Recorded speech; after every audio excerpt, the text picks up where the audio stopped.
หลายบ้านเฮาไหลลืมข้าวหลงสาวละเมื่อฝันว่าเฮานั้นแนบเล่าอยู่บ้านนา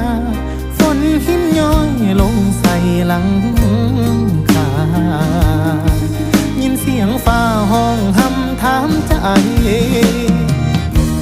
หมอลืมไหลคันแท้กิวเคยยาง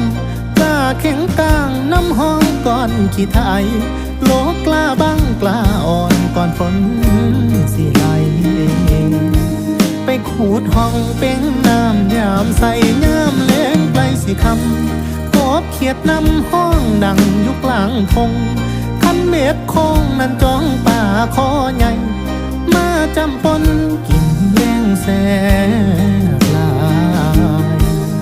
คือพ่อยังอ่อนซ่อนในใจยามฝนเหื่อมห่วยอยากคืนอวยเมื่อทางบ้านเฮา